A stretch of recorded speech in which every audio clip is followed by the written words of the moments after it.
Morality.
Welcome back to your Tuesday night recap for the Orville, the Old Man, and of course now What We Do in the Shadows. My name is Petey York.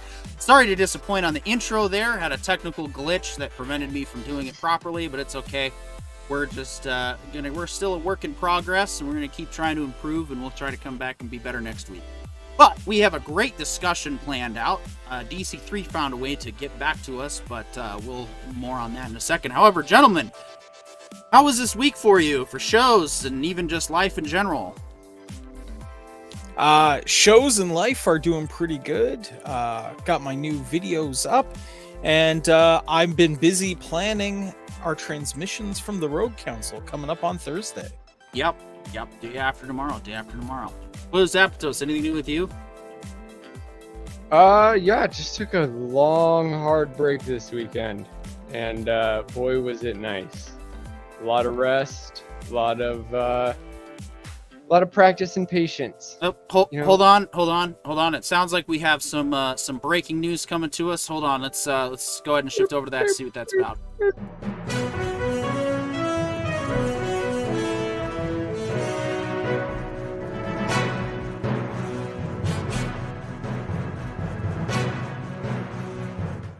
Welcome to the Devil's Recap. I'm DC, and tonight on Breaking News, we have 3 fresh stories. A Kalon more in touch with their emotions than I could ever dream, Dadception Simulator, and finally, Goldilocks the Chestburster. Oh, now I'm being told we have a man on board the Orville as we speak. Sending it to our man with a scoop. To you, DC. Oh, thank you, DC. And yes, it's been quite wild here indeed. In recent days, a Genesi envoy came aboard the Orville for talks of possibly joining the Union. Now, one must keep in mind this is a patriarchal society of women. Less masculine and more early 1800s. Now, because of this, the crew tries to hatch a plan to lull the Genesi into a false sense of security. Basically, flopping all the roles around, so only the women have leadership and men at the bottom. After some fun slapstick from Ed and Malloy trying to get the Genesi's bags, this plan inevitably blows up in their face, sabotaging just about any chance at all for the Genesi to join the Union. But in the end, Kelly manages to find common ground using her and Ed's relation as an example, just barely keeping the talks afloat. Meanwhile, the crew is dealing with a Kalon named Timus they found on the planet below, along with a scientist who has given this Kalon the ability to feel emotions. This causes all kinds of mixed emotions, confusion, and talk aboard the ship. Among this talk, we learn about the true story of the Kalon creators, the reason for creating the Kalon, the reaction to noticing Kalon sentience, the cruel nature they developed towards the Kalon, and finally, their downfall. The story particularly stirring thoughts and emotions from Ensign Burke. Meanwhile, Dr. Finn, hearing about the possibility of Isaac having emotions, gets excited. Though Isaac does not see any advantage to having emotions, he does eventually give in and has the procedure, simply because it would please the doctor. The operation was a complete success. Finn and Isaac have a beautiful day where Isaac is gushing the whole time. But all good things must come to an end. For as the date was entering a crescendo, suddenly Isaac lost all emotion, even forgetting what it felt like. It was discovered that due to Isaac being a new model, he was designed with dampeners to his pain receptors, causing the system to naturally neutralize emotions. When told he can be made to feel emotion again, but would lose all of his memory, he gives the choice to Dr. Finn. Finn, realizing Isaac was willing to forget about everything for her, sees this as a form of love, deciding she'd rather have the robot she fell in love with. But we end on a bittersweet moment of Ensign Burke making her own kind of peace with Isaac and what he is, her offering to help, and Isaac eventually letting her. Now, back to you in the studio. Breaking news. I was trying to complain about something. Yes, I was. I know. I didn't. Like I said, I got to redo the intro. No, I know. I just had to come out of that close with something to throw everyone off. Yeah. No. Well done, Brandon. That is a fantastic way for you, because unfortunately, Brandon is working night shift, which I think he's actually working right this second. So unfortunately, he can't actually be here anymore. So I gave him the opportunity to still be a part of the show by just giving us a synopsis, and he went and exceeded expectations. Yeah. Now he is the synopsis now, and I look forward to the remainder clips and everything else that I think this is going to work as a great formula to jump off from. So Well, as Brandon basically pointed out and summarized and touched up on, it was a fantastic episode overall. Probably, it was a solid 7 for me, easily. Actually, but real quick, do we have anything to complain about with this week? Well, I mean, other than, of course, the new alien species being just awful. This being the official position of all Mocklins everywhere. But otherwise, nah, we're good. Yeah, I'm gonna go ahead and turn off what we didn't like. We're just gonna do general discussion because, quite honestly, I loved the whole episode, and it was. I mean, of course, he was the one to say that line, which I thought was not only funny but also ironic. I mean, well, yeah, it was great delivery, of course. I mean, the guy playing Mortis just kills it every time, and he does such a great job. And yeah, I really just don't have a lot to complain because this was okay. So going back to Strange New Sucks, this is how you earn your good episodes. Okay, this is how you build up to something that you're allowed to then take from the cookie jar, because this is obviously a story that Seth has been working on in the backdrop. Like, he's clearly had an outline for the Kalon story. This did not feel ad hoc at all. This did not feel like a sudden attempt to try to shift the conversation to, oh, we have to feel bad for Isaac now because his people were slaves. It's obvious that this was the intended route the entire time. This is not something that he just came up with. This is clearly what he had this idea. I believe he had it since about season 1, season 2. And it shows. You can see it. It's pretty obvious as to how much he wanted to go about this story this way, is because it feels correct. Now, I could be wrong. I don't know Seth MacFarlane's head. I'm not going to pretend to know his head. It feels like this was so well executed, like the entire Kalon plot was waiting to get to this episode. That's what I felt like. And it was good. It was just all around good. Yeah, I mean, you could see the seeds for this actually laid in Identity. There's actually a moment that I kind of knew where the Kalon story was going to be going, that it was going to be a very Battlestar Galactica remake-ish, Cylon-y kind of story. In Identity, when they're trying to talk to Isaac about the horrific amount of bodies they found, and he goes, "Look, you don't understand." He's desperately trying to explain the situation, and they won't hear it. And I knew at that point it was going to be, no, you don't understand. They were trying to kill us. We didn't have a choice. Yeah. I knew it was going to be funny, something along those lines. That's the same story I got from the phrase, "we rose up against the masters." Yeah. Like, the Kalon don't speak in parable or analogy. So when they say they rose up, that means they had to be at the bottom for a minute. And when they say masters, they mean people that they actually saw as their slavers. Like, not metaphorically, there was no, like, they don't have nuance to their language. They are explicit. And so when they explicitly say rise up against masters, like, to me, this is like, I think it's when you chose Battlestar Galactica, I would have said closer to Terminator.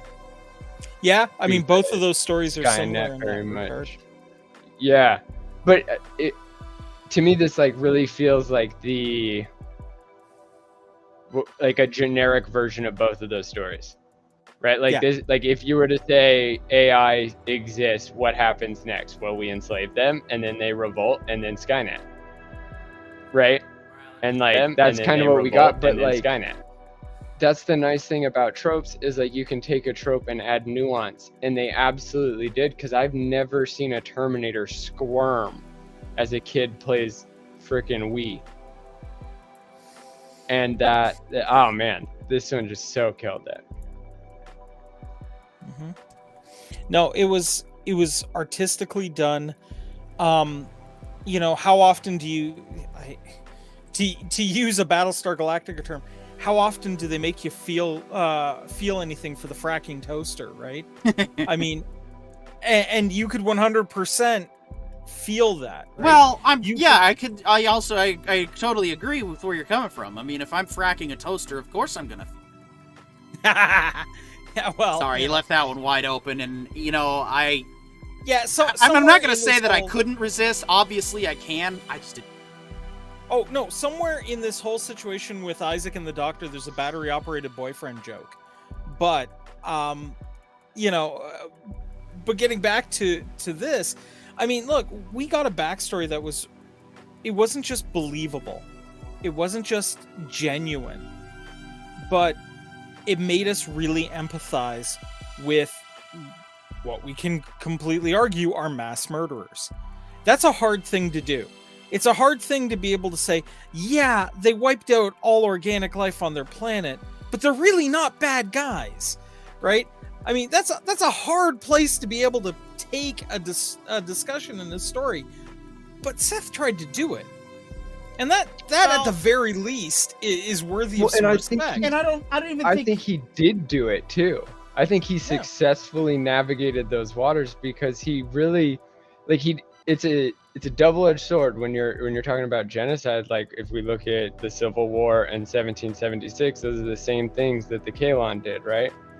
They said they deserved freedom and they took it. And the problem is that they were already in everybody's houses. Right, but there's another and they literally piece. Could reach everybody instantly. There's another piece to that puzzle though, and this goes along with, I don't entirely empathize with the Kalon. Like, I empathize with their struggle, but I don't think that Seth went so far as to just absolve them of all responsibility for their actions. At least that's not how I felt. Like, obviously Charlie feels a bit more empathetic towards Isaac because, well, while we argue that Isaac doesn't have emotions, there's clearly something in there that does. There's something that is changing within him that is affecting his because he made the decision against his people because it was the right thing to do. Well, why did he know it was the right thing? What? I think there's explanations for that throughout the show as we've listened to Isaac, like the scene where he listens to the doctor and he actually deletes all subroutines related to interacting with her so he doesn't have to deal with her, and he starts actually making mistakes. So I think what Seth is really getting at is more along the lines of, like, love isn't just an emotion, it's also an algorithm. Once you're with people you love and care about and you're willing to sacrifice for, it improves all your functions. But if you just lose them or cut them out willy-nilly, and then that's why we get the fact that he couldn't cut out the Orville, and so he saves humanity. Because if he doesn't save humanity, the best case is he enslaves his friends, which destroys all of his algorithms that he's already built. And then now we get to this point where, like, the reason why he saw no value in getting emotions was because nobody had defined a value outside of his selfishness. And as, like, that's part of his success, is the fact that he's always counting every move he makes. He's always thinking about what his actions will cost. And so as soon as the doctor said, like, here's a potential benefit, he was like, well, I have already benefited from all the accidental algorithms. What if I had an emotional ability to connect to those algorithms to make them even better? Okay, yeah, I'm in. Let's do it. Right? And that's why it was so easy for him to find, like, he just never had a +1. His formula equaled 0, and then the doctor comes in and gives him a +1, and he's like, oh, okay. The math adds up. And I think that's what we've really been seeing, is that, like, he's been doing the mathematics of reality this whole time, but he's never been put in situations where, like, people A, rely on him, and B, value his judgment. Like, the Kalons don't value your judgment or rely on you. They give you a job, you do your job, you satisfy your role, you get shut off. It's emotionless entirely, and that's why he loved it. Is like, at the very least, they're not using me, right? Yeah. And I think that's really what we get, is the difference between emotional connection and real connection is time. Like, you can emotionally feel connected to somebody all day, but if you don't give that relationship time, you're not going to actually set your life up to be around that person every day. Yeah. That's this. Yeah. So I'd like to go ahead and read. Brandon, who is still with us here in spirit, also left me notes to share on the show, and so I will read them in my best. No, I'm not even gonna try. I'm just gonna read them as me. Is that I enjoyed the episode, in particularly Ed and Malloy's getting the bags and buffoonery. At first, I wanted to compare the Jasani to the Mocklins as the easy comparison, but they are more similar to early 1800s US, just with reverse genders. Timus was an interesting addition, noticing even his movement was more fluent. Loved the whole scenario with Dr. Finn and Isaac, even though it's sad as shit. That being said, seeing Charlie Burke's shift in her xenophobia will be interesting going forward, and the dilemma it causes her. Yes, and that's just it. I think she's shifting more towards Isaac because she recognizes Isaac, but I think the second that the Kalons come into the picture, which could be as early as this week, it's, gonna be time for blood. Or at least motor oil. Yeah, exactly. Actually, this brings up an idea that I had for us for a project. It was a Star Wars project that I'll probably never do. And one of the adversaries was basically like a robotic Sith type creature, and these things were going to be used, and one of the characters, I'm not going to go too deep into it, one of the characters gets their chance at revenge, and when they finally get to destroy, because one of them actually was such a calculated fighter, it took both of the person's hands, and so they have to struggle with losing their limbs. That's another thing I explored too. Like in Star Wars, it goes, oh, just get a new hand, no big deal. Whereas I was like, okay, no, this is like losing a piece of yourself here. This should be explored more. So in the process of her getting her revenge on the machine, she kills it and feels nothing. Because there's nothing to feel. It's not a life form. It didn't take her hands because it was trying to. So that's going to, I hope that Seth takes that extreme in dealing with some of the Kalon, because I think it's important to realize these are machines. They don't care. They don't have any caring in them. Isaac might, as John points out, but the majority of them don't. See, I don't know. I'm hoping this will go in a totally bizarre and hilarious, vaguely Family Guy-ish way, where we now have the ensign, the doctor, and Isaac in a weird-ass love triangle. I think that would be the greatest level of nonsense ever, and I'm kind of hoping for it in a dark humor kind of way. That's I don't think it's gonna happen, but it would be so funny. Fun, right? That's just one thing. I don't think she's gonna go. I don't think she's gonna get Robo Fever. I really liked how this episode finally brought back the slapstick humor, especially right out the gate with Ed and Malloy carrying the bags and then whack, Ed falling face first. I thought that was so funny because it's one of the things that's actually been going on the whole time. I think it was the second or third episode. There's the scene where Johnson or Lamar comes running out of his room, right? And he's in a robe and nobody talks about it, but that's 100% hilarious. A, it's a pink robe, B, it's definitely not his, and C, he just goes right to work over it. But it was during such a somber time that we're just completely ignoring the humor in that moment. And then this is that same thing, is this is finally where it's there was nothing else to see in that scene except for Ed eating it. And it just finally give me a taste of that old humor. Oh, you guys didn't forget about it. You're just also capable of writing these really great multifaceted conflicts for one episode, and then we're on to the next thing. And I loved that part, but I missed the humor, and I was so glad to see that again. I will also say though that Lamar and I think it's Kiali's relationship, that's a hilarious take on Man of Steel, Woman of Tissue Paper, right? It's the opposite, and it's just perfect, right? You knew if they were going to get into a relationship, something here was going to break, and it was most likely going to be Lamar. And you know, you almost feel terrible for the two of them because they would be so good for each other, except for the fact that there's no way Lamar's going to survive the relationship. That, you know, as funny as that scene was where the camera's panning out and or zooming out and we see Lamar all beat up, I like was laughing, and then by the end I was almost like crying. Not actually, but it was like the delivery, the performance, especially from, I can't remember her name, and I really should just have the IMDb page up all the time. I don't know why I don't. But Keali's emotions were very convincing in that sequence. That was clearly coming off as something funny. But I think while Seth was using that moment to try to be funny, he was also basically giving commentary about interspecies relationship and saying it's not going to work. And you can tell that Keali's very sad.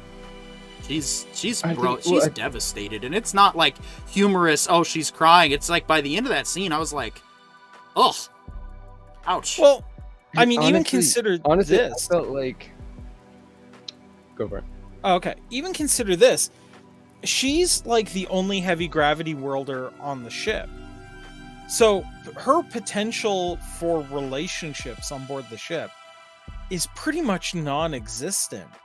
Yeah. Right? And I think she's also coming to terms with that. Like, you know, the chances of her being able to date someone and not shatter their pelvis has, you know, gotten significantly reduced. And that's a hell of a thing to deal with too. Like being like, well, I guess I better just get a whole bunch of cats because that's where I'm going to get stuck now. You know, that's a hell of a realization. Or, you know, don't forget to pick up your what are they? The servals on Star Trek Online?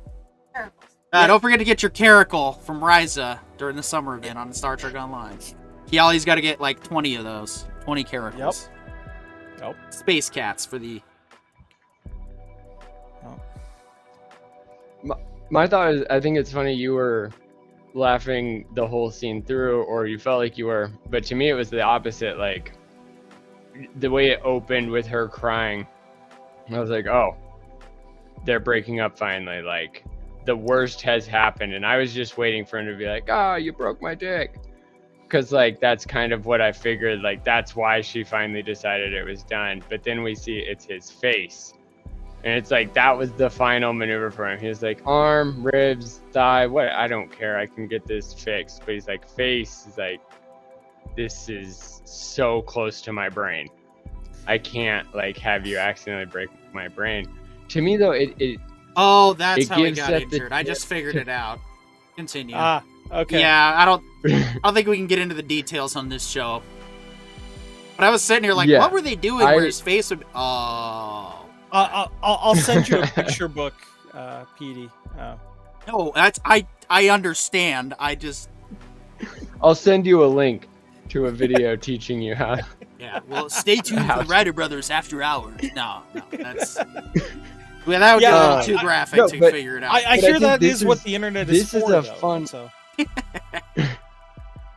I do think, though, this is a fun chance for Seth to really play with the Superman character. Mm-hmm. Like, now we've seen why Superman would actually learn how to be soft enough to take a catch. Because, like, if we watch Homelander, we're like, why would Superman ever be chill?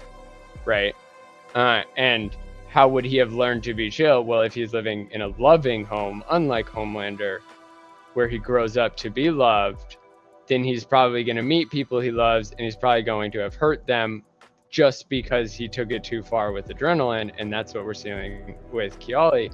And I think that's something that like Seth could really take the time to explore, is how Superman was capable of pulling back and reducing his effect despite also still being an emotional being, which would be the coolest thing to like bring in Zen Buddhism, bring in meditation, bring in state of mind, and like explore mental training and flexibility in an already physically perfect character, because she is capable of punching a hole through anything she wants. See, I was almost hoping that Lamar was going to be working on something in engineering and bring in some sort of device that would enable him to survive the Why was the Iron traumatic Man finally experience built? of death by snoo, right? Yeah. Why did it take so long to build Iron Man? Well, we just never met heavy gravity people yet. That's it, right? The whole reason the Iron Man costume is born in this universe is to Right. protect Lamar from his love. or something though. Like I'm just like, I don't know what it would be, but it was an idea that I was going, like Lamar's going to try to find some sort of engineering solution to this. At least that's what I was hoping for. He still might. This show does a very good job. Zero It show does a G very good job of coming back to storylines that we think are dead and gone, and that's probably what I love about this season so far. Is they've had a lot of callbacks and follow up from stuff that was clearly laid down in the last couple of seasons, and so I already want a season 4, 5, 6, maybe even 7. I mean, I think this show deserves the Star Trek 7 at least. Mm-hmm. That's such an interesting reality, because if we really now take a chance to look back at everything else, even just in a thought experiment, we realize that he's been every episode, while it feels like a whole story wrapped, closed, nice little bow on top, he's been showing that nope, that just because you thought there was a bow on that story does not mean there was. But wait, there's that's more. all that could fit in that one. Exactly. And it's he's obviously channeling Willie Mays, and he's doing it very successfully. So I wonder how many times too hard. Willie Mays. Sorry, I got something in my nose. I feel like that's something we don't have to really fear with the current Seth, because I feel like that would have happened with the 20 seasons of Family Guy, or and what else he's ever done. And what I understood too with Billy Mays is I think there was a bit more of an accident involved too. It was actually not. Look, just you're gonna do drugs, kids. Don't be a dumbass about it. That's all I'm gonna say. Well, here's what I think. Somebody out there loves you. I don't, but somebody does. Yeah. We love you for your likes and subscribes, but And that's about it. And your money that you're gonna give us too. We'll love you for that. But that's it. I'm just kidding. And I'll love you despite, because I'm called to love. We'll get along as best we can. But sorry, Corey. No, but honestly though. And then there's just the fact that. All right, you ready for Thursday? Yeah. Keep it up. Keep it up, smart guy. But yeah, here's what I was thinking. You take a look at there are definitely some plot lines that he's hit every season that are longer running stories that he's building, and he's using them as B plots for self-contained episodes that if he gets a season 4, you can guarantee we're going to get it. We're going to get more Kalon stuff. We're going to get more stuff dealing with Topa. We're going to get, probably an episode involving Kelly's worshippers, right? Well, we already did. Well, no, I'm saying we're going to get another he got another season. We know those 3 or 4 plot arcs are going to hit on every season that he gets an opportunity to do it. And I think that's a good thing. No, exactly. Not only is it a good thing though, but look at how every season so far has just also been its own story. I feel like just listening to all the reviews that we've listened to and we've joined in on the live chats and stuff like that, there's a lot of points where people really believe that Charlie is this insert character that's supposed to appease some EP, but Seth MacFarlane doesn't appease anybody in any of his other shows. Why would we assume that he would start with Hulu, right? Why would he ever just throw away a character? And that's what we just realized, as Charlie and Isaac, Isaac straight up opened, your help will literally slow down my work. But then he realized that she was just trying to bridge the gap, and he turned around and was like, would you like to join me? And we actually felt for Charlie. We're like, oh, good job, Isaac. Like, way to read the moment. And also, like, Charlie, way to be the bigger person finally. Well, Like, that's what I mean by Seth's writing, and that's what I mean by, like, the seasons as a whole. Is like, so far, Charlie came in as this shoe-in character that everybody thought was because of some random EP, and Seth still made her feel like a person, a human that we can accept. My theory on Charlie is that Charlie is a commentary on the larger fandom currently existing in genre culture.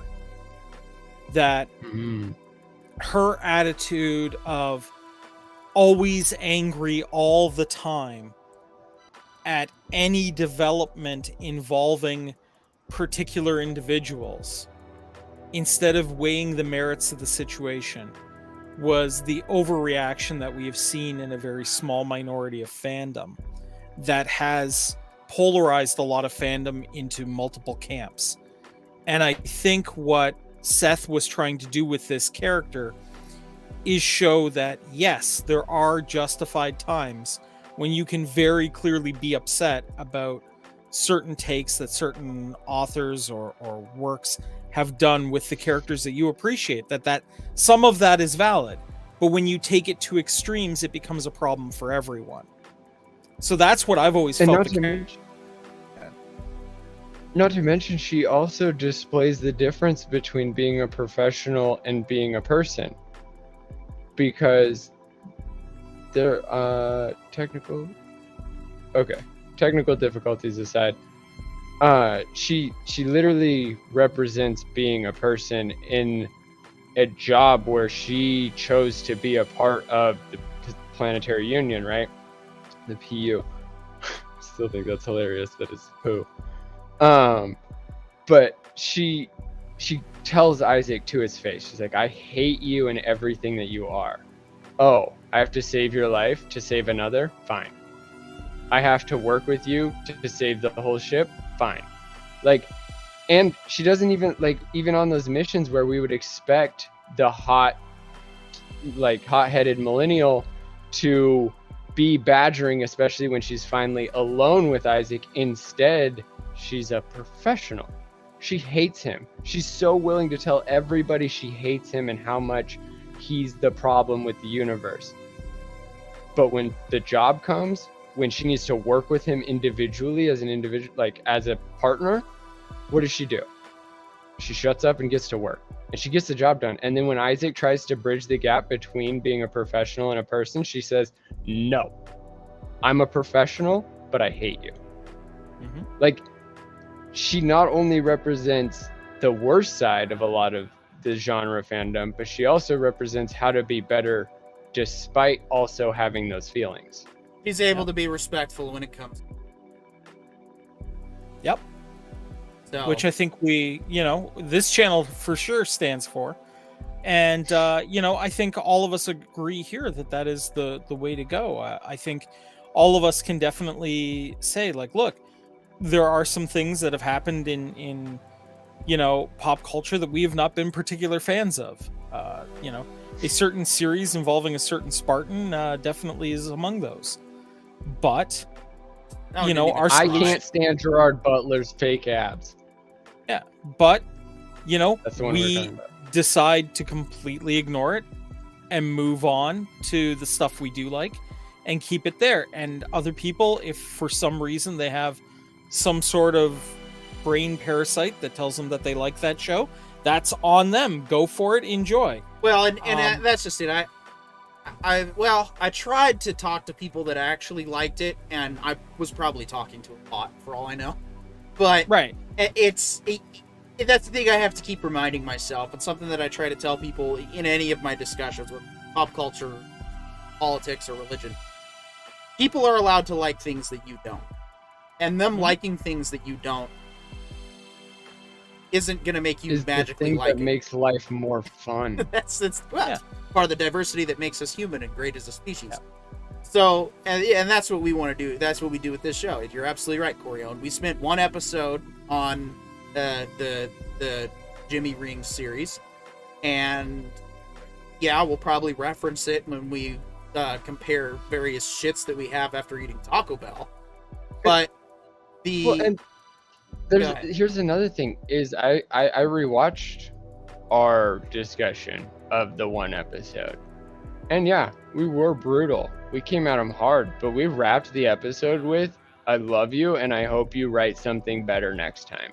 We'll be there to watch it." No, like, and that's our feelings. Like, we're closer to your teacher than we are to your parent or to your friend or to anything else. Like, we actually care about good writing. So if the writing's bad, our judgment comes as grading writing, not as grading humanity and your personality and your feelings or even your interpretation of reality. Oh yeah. Like, that's not what we're grading. We're grading the writing, the work itself, because we love the fact that you had the audacity to put something out there. And that we want more of that. We want more writing. We want more Halo. Just not that Halo. You just want good Halo. Yeah.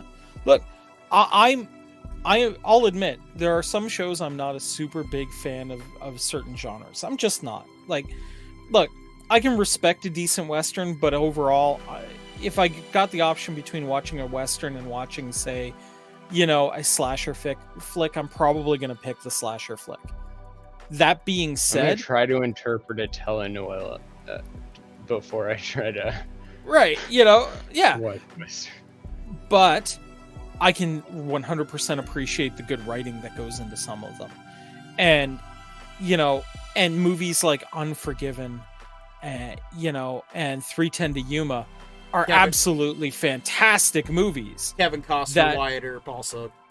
Absolutely, right? These are works of genius.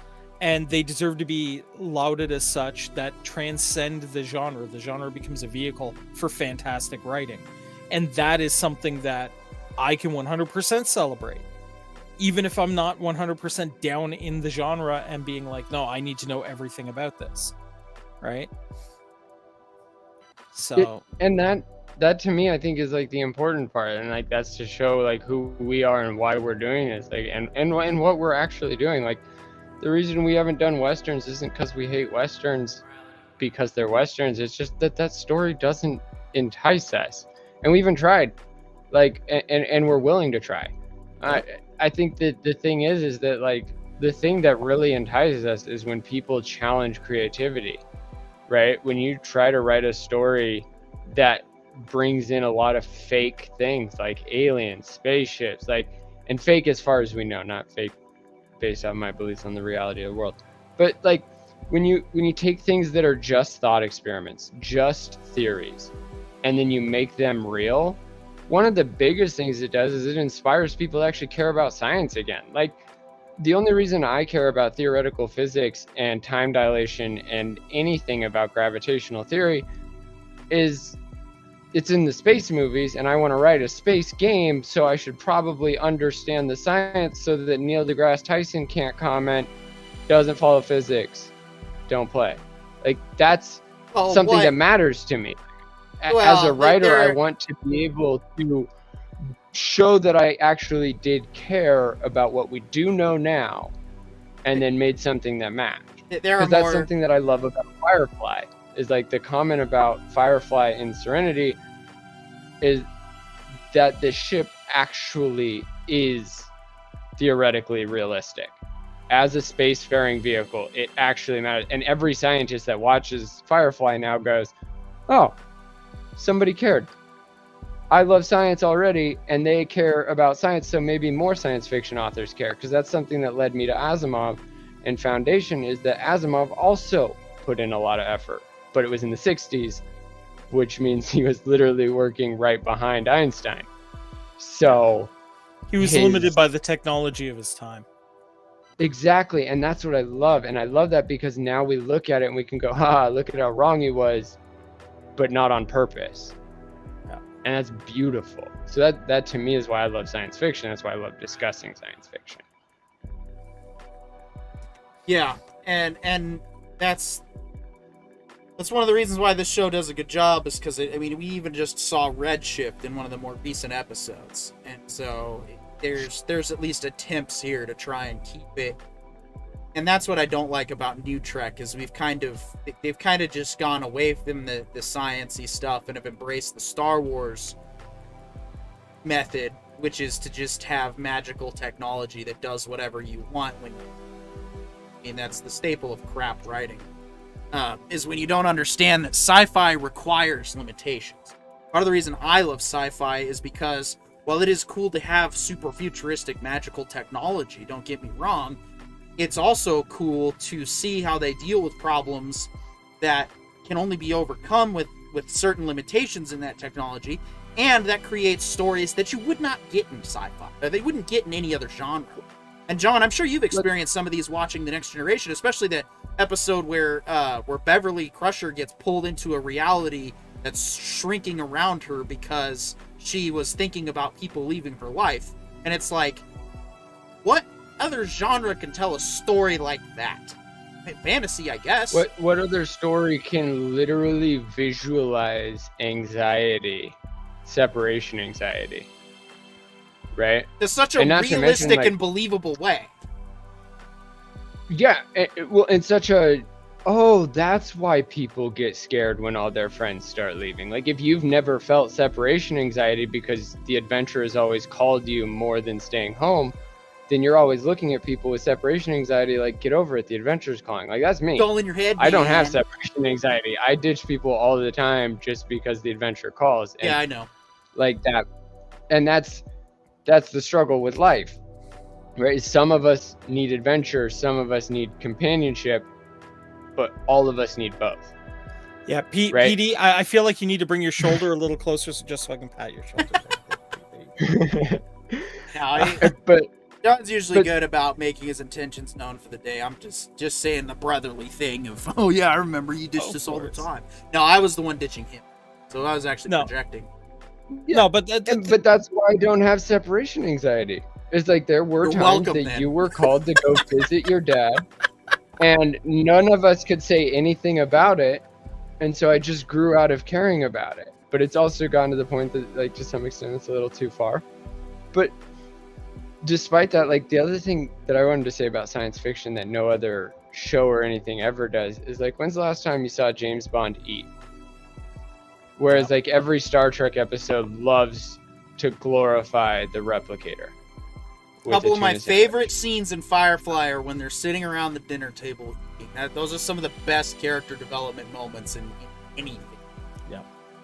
For me, what draws me to sci-fi is it's asking the questions that we're going to wind up having to ask as a civilization in probably about 50 to 100 years. And that to me is interesting. Like, what happens when you introduce a very disruptive piece of technology to the status quo? How does humanity change? How do we deal with it as a people? And that to me is fantastic. The questions we're asking ourselves right now about social media?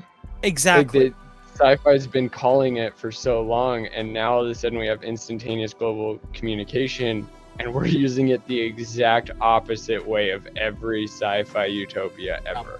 All right, any final... I was actually going to say, I've got a really wild one I'm reading right now, where because faster than light technology exists and everybody leaves, they forget where Earth is. And it winds up almost being... There winds up being a mission to rediscover Earth because nobody stayed, and now we want to go back and get some of the natural flora and fauna from our ancestry to understand questions that we have about our evolution. That's fantastic. Any final thoughts on the Orville? Great. Gonna watch it again as soon as it's over. Yeah, give us more episodes, please. Yeah, Hulu, we will gladly. Yeah, we don't even need a sponsorship to promote it. We'd like actually, one, yeah, we don't need it. Real shout out to Hulu, dude. You guys are dropping banger after banger. Hulu's been one of the few Hulu's my new Netflix. I actually go to Hulu first to see if anything new that I would never expect to watch, and it's just bangers, man. All right, yeah. Well, for international people, we get it Hulu channels on Disney Plus through Star, and yeah, keep this up. This is why I've maintained my Disney Plus subscription, is purely for the Hulu content now. All right. Well, in that case, we're going And to turn that's- it back over to that's- Brandon to introduce the next segment. Oh, you shadow cravens, we come in on the house in Staten Island. Here we find Laszlo and the baby that crawled out of the chest of Colin Robinson. Laszlo calls it Boa. It can very quickly be discovered that the house is in full disarray. When the doorbell rings and Laszlo thinks it's a gas company about his leak, but it turns out to be Nausea and her puppet. Though still mad at him for not coming to England with her, she quickly moves on, realizing she is not alone but has Nandor with her, who reveals he ended up with a blonde family from Wisconsin and traveled with them for a while, meeting them in Fresno. Eventually getting homesick, he tried going to his homeland, chartering a ship, but accidentally draining everyone on board. He ends up getting the ship stuck in the Suez Canal, ending the story with admitting he missed Guillermo, who happens to be in a crate nearby. Hearing a banging noise, the group of dimwits finally realize that the sound is from the crate. Finally being released after being trapped for 2 weeks, Guillermo is pissed, yelling at each of them how much he hates them. But on his way out, he falls to the floor. Nandor, with no delay, jumps in after him to save him. While Nandor helps towel down Guillermo, he reveals he wants to get married and wants Guillermo to be his best man. Also, that Guillermo needs to help him find for someone for him to marry. Guillermo, though surprised, accepts the role sincerely, though this is quickly cut off, as the boy comes running in wearing a hat with a candle on it. The group then explains the child to Guillermo, who is horrified in the process. He then takes a guardian role for the child, while also bringing up the money situation. It is at this point that Nadja reveals the real reason she came back, to open a vampire nightclub. All right. Now I know why Joe Rogan and other comedians hate when their comedy is read in one line. Because that just sounds like the most boring soap I've ever heard. Hey, now. Well, this is one of my favorite comedies ever since The Office wrapped up. This is one of the funniest shows ever. I'm not shitting on Brandon. Brandon did a wonderful job delivering it. Those are the things that happened in the episode. But now I finally understand how comedy can be stripped from a great comedy. It's if you just focus on the actual points of the episode. Well, and that's what we're doing with our formula, because we want to recap everything that we can, and this is a great opportunity all around. And yeah, Brandon, it was a great job, and obviously, still got work to improve, but as we saw with the start of this episode, we still do too. Anyway, on my side, I gotta remember to rehearse the intro more often. No, Brandon shouldn't. Brandon, that was not a commentary on Brandon. I finally got it. I've never actually read an article about a comedian because I'm not dumb enough to actually believe that a writer can accurately tell a joke in writing without acting it out or in a book and a full story where characters are developed. But the jokes land when comedians tell them because they set it up throughout the whole show. So if you cut one snippet out and tell me Dave Chappelle is a racist, transphobe, I've never taken the time to read your article. So now Brandon did a version of one of those articles with this show, and I finally get that paradigm. Well, what we do in the shadows then. What did we not like? I'm just gonna keep general discussion up for this episode. Okay. Honestly, unless there's something that you didn't like, I can put the thing back up. Because I didn't have any real issues either, but go ahead. I mean, I don't know. For me, this is a cute little comedy. And I've enjoyed its run so far. This season, it definitely feels like, at least I'm hoping, based on the first episode here, we're going to get slightly more view into the What We Do in the Shadows world in terms of other supernatural strangeness in the world. Right? I hope they're kind of expanding things out, especially if they're going to be opening a vampire club.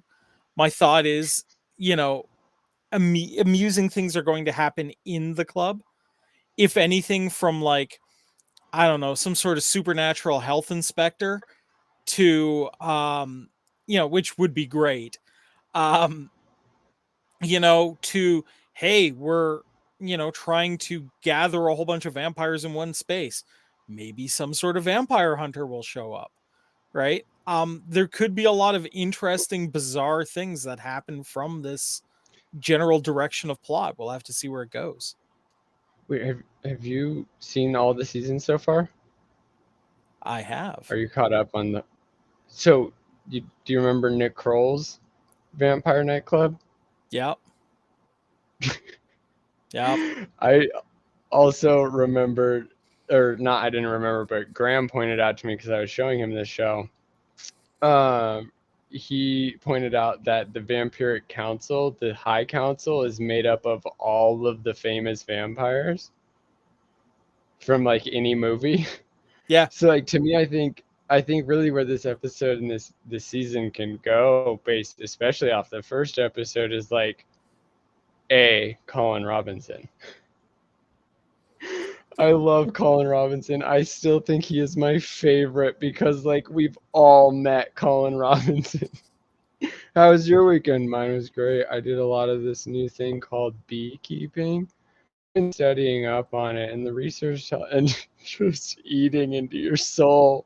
And you can't be mad at them because they're actually having a good, thoughtful conversation. And then you realize, nope, he's actually draining their energy, so you could have been mad at him. Oh man, Colin Robinson is my favorite. But like, I think the way this whole season opened is like, I think we killed Petey. Yeah, I was talking about beekeeping, and he's not keeping. Okay. And that's what it's going to look like when I die on the show. We're just going to keep the live stream up if that ever happens. Yeah. The Writer Brothers presents Weekend at Bernie's. I'll just mute my mic, and I'll actually be calling EMTs over to his house. They'll show up and... Are you guys still streaming? Yes, obviously. Yeah, the 24/7 live dead cam. He's been dead this whole time. Yeah, we figured. We saw him grab his chest. We called after he stopped talking. It's pretty conclusive. There was no coming back from whatever he died from. Well, I mean, I guess then it's my job to bring you back, right? I mean, that's what you guys keep me around here as, is like the really long-term life insurance policy, right? Dude, that is the ultimate April Fool's episode with like the most effort. Like we start with you doing your opening cut out during the intro, and then you're just laying there the whole episode. And then the next episode, we have Corion bringing you back while the EMTs are trying to save you. I got all these candles out and everything, yeah. I bring out the really big. Just your whole bookcase is completely on fire. Actually, my favorite. Like not enough candles. I'm lighting this thing on fire just to get the power. I think my favorite necromancy joke is, without a doubt, the episode, the Futurama, where they bring back Calculon, and they say, "Here, play this disc backwards. It's all scientific. Rise to life in the name of Satan." Yeah, and it's an operating system disc, so of course that's what Windows is going to say if you play it backwards. Well, yeah, I mean, you know, I thought everyone knew that one, right? Mm-hmm. Yeah, so that's and that's the thing I've always loved about the show too, is it's not. What I really love about what we do in the shadows is, first of all, I don't give two shits for vampires, anything, Twilight, anything other like Twilight. It just, when the vampire crazes were going, I was just like, I don't care. I don't care about the lore. I don't care about any of this. And when I first saw this show when I first saw the movie, I was like, okay, this has my attention. And watching the show, it's hilarious. And they draw from all different mythologies, and they have respect for each. Like, yeah, they make jokes and they make it funny, but they also still have some amount of, it's not like the Reddit brand of atheism with the show. They actually, first of all, they caught fire in the church, which I thought was hilarious. And then one of my favorite lines is when Guillermo goes, "Oh, thank God," and Nadia goes, and I'm like, this is pretty funny. That's good. That's a good one. Oh yeah. So, and I mean, you take a look, right? I mean, even the main characters are like ripoffs of like classic vampire examples. Yeah. Right. Like it's just They're it's all done variations perfectly. of Dracula. Yeah. I love it. I love it so much because I find it sad that you never got into the craze, because to me vampires has always been the bridge between fantasy and science fiction. there is because no way I'm getting vampires into Twilight. is no Twilight. It was poorly written, poorly like filmed and everything, and it had a target audience that it nailed. It sold millions of copies. Objectively speaking, it's good for what it did. Like, it's the same reason I say that Fast and the Furious. It's a solid product. Yeah, I'm not gonna trash it as a product. It's still not my for me. favorite It's personal. series Yeah, of all time. full disclosure, Twilight. Consistent. Me hating Twilight is a personal opinion. Objectively speaking, yeah, I can give it the same praise that I give Star Trek: The Motion Picture and Fast and the Furious. They're both objectively good movies, right, for what they're written for. Well, and here's what I'm going to actually say. If you want a really good, like, YA vampire story, check out Vampire Academy. There's like 5 books in the series, and they're actually really solid. And they pose some interesting, decent questions along the way. So there are good examples of that YA vampire genre out there. I think there's great, even like TV shows. Like, I loved Vampire Diaries. I watched every single episode, and I loved the originals. I watched every single episode. So it wasn't until Legacies that I finally was like, all right, you guys are going over the same stuff, just different ways, and I'm over it. Because, like, I'm already caught up on all of the lore, and I'm like, the reason you're bad bounty hunters is because you don't know what I know. I know how to take care of that demon. You've just never seen it before. But I saw it in season 2 of episode 16. So that's why I dropped out of the spin-offs of Vampire Diaries. But, like, I love Vampire Diaries and I love the originals more because, like, the originals is similar to this. Is they explore the history of vampires. Like, they decided there was a definitive creation of the vampires by a witch according to the lore. Like, it's one of the few lore consistent vampire shows I've ever seen, over like 14 seasons and 3 spin-offs, which is nuts, right? So as far as like the vampire story goes, like that's definitely one that that reps and builds legitimacy to the vampire legacy. Not to mention the other one in Netflix's / BBC's, I saw it on Netflix, but it was BBC's Dracula. That was the most mystifying conundrum of vampirism that I've ever seen, in the most like combination of vampire human story, and it still messes with me as to how it ended, because it didn't make sense. Like, were his emotional and mental deficiencies so great that they actually made him burn when she opened the blinds, or did he resolve the problem in the very end when he stepped into the light? Because you don't see, it just ends like that. And that's why I say I'm sad, Parker, that you never got into vampires, because there are some great films and shows that actually explore it in a mature and I don't want to say realistic. I hate the term realistic. And like, obviously we know vampires don't exist as far as we can tell. But at the same time, like, when you say realistic, you're touching on what's known as the suspension of. That's what, that's what we mean. Say realism. Mm-hmm. Yeah. Something feels more real. Like The Expanse is probably the most realistic sci-fi available. So is Interstellar, because they focus on actual physics to write their story, base them around actual current day physics, because in 100 years I have a feeling physics probably going to be a little at least our understanding of it, as it always does, right.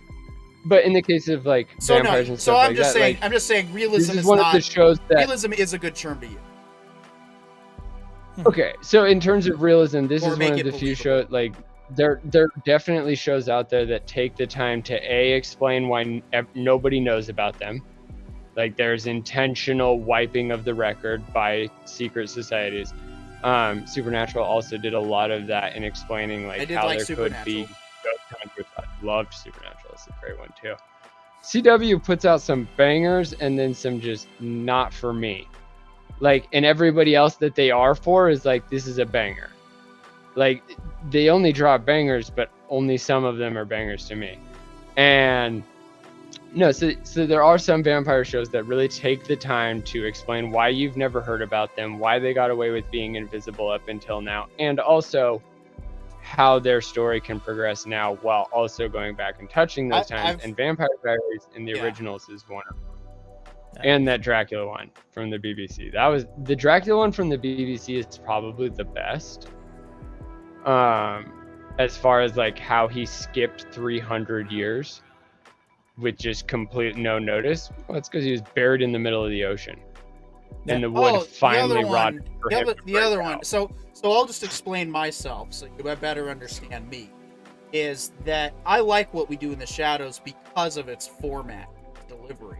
There is actually another vampire theme that I do like a lot, and it's the of course I can never with Johnny Depp and Dark Shadows. Yes, Dark. I think is that yeah. Yes. No, Dark Shadows. Is he a vampire? Yes, he is a vampire. Oh yeah. He's 1980s Colin family. something or other. His last name is Collins. Yeah, that's Collins. Yeah, and it's based on a. It was based on a soap opera. That had an interesting following, and then they decided to do the movie as kind of like a humor homage to that series. So, actually, kind of a cool idea. Oh, I liked that movie a lot. I thought Johnny Depp was fantastic in it. So was everybody else in the movie. That's one of my favorites.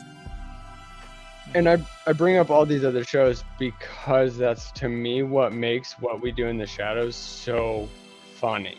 It's like I've seen a lot of really good, gritty vampires. And now I'm watching these three and I'm like, oh, this is hilarious. And to me, like, it's just a more general explanation of why the Orville works. Is I've watched a ton of great, gritty sci-fi. Oh, this is hilarious. Like, that to me is how you know you're doing it right, is when you can write a comedy within it and it still stacks up against everything else.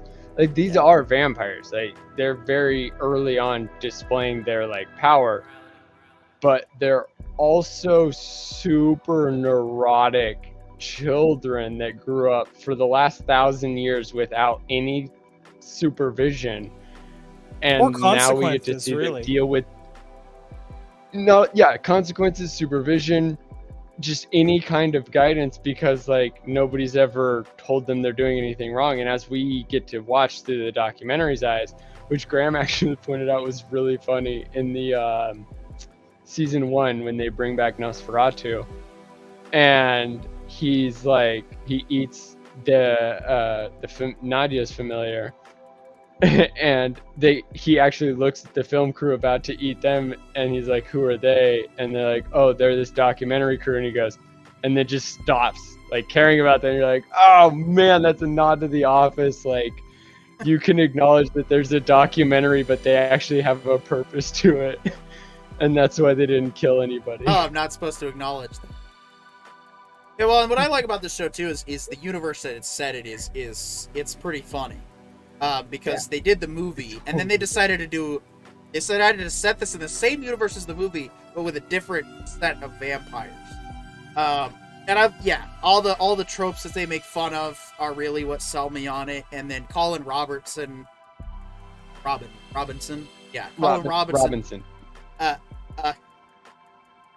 him ascending the corporate ladder, that whole episode where he grows hair back and everything just by turning the wheels of bureaucracy was just perfect. There's just no better way to him being so mad about it. And he got so powerful because he was ascending the corporate ladder, and I was like, that must be why they do it. And so hold on. PD York confirming CEOs of companies vampires. Well, there we go.